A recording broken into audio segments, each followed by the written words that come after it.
আমি Mohammad Mamun Rashid Mamun, MBBS final year, MS সম্মানিত medical college. আমার রেডিয়াল হেড ফ্র্যাকচার হয়, এখানে মাল্টিপল ফ্র্যাকচার ছিল। আমি ডক্টর দেখাই, আমাকে প্রথমে আমি প্লাস্টার করি, সেখানে প্লাস্টার করার পরে আমি 28 দিন রাখি।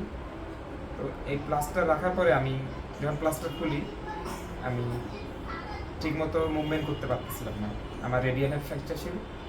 তো আমি জাতীয় অর্থোপেডিক্সে যাই, যাওয়ার পরে সেখানে প্রফেসরদের দেখাই।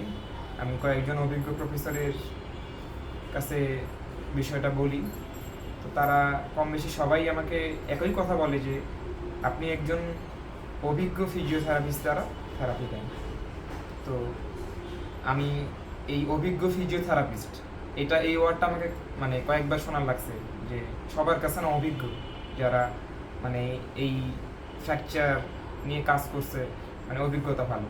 তো আমি অনেক খোঁজ করার পরে আমি হাসনাত ভাইয়ের মানে খোঁজ পাই, আমি যোগাযোগ করি ওনার সাথে।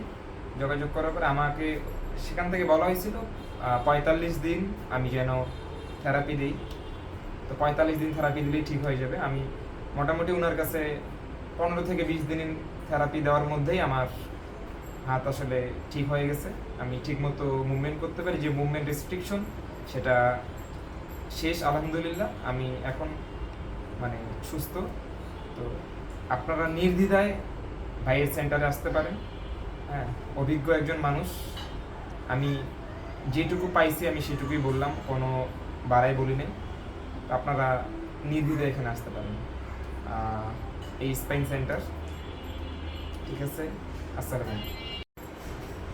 তো আমরা আপনাকে যেই প্রসিডিউর মেনটেন করে আমরা ফিজিওথেরাপি চিকিৎসাটা আপনাকে দিয়েছি, তো আমাদের এই ফিজিওথেরাপি চিকিৎসাটা আপনার কাছে কেমন লেগেছে?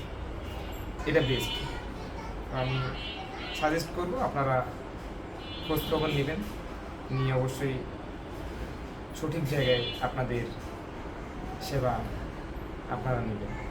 ফিজিওথেরাপি চিকিৎসা দিতে গেলে অবশ্যই একজন গ্রাজুয়েশন ফিজিওথেরাপিস্ট কিনা বা তার বিপিটি ডিগ্রি আছে কিনা এটা দেখে নাও অবশ্যই। হ্যাঁ, এটা তো অবশ্যই।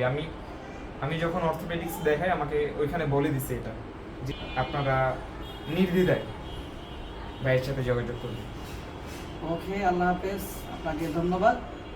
আশা করি আপনার পরবর্তীতে যদি কোনো ধরনের সমস্যা বা আপনার রিলেটিভ কারো সমস্যা হয়ে থাকে আপনারা আমাদের কাছে আসবেন। হ্যাঁ, সেটা অবশ্যই।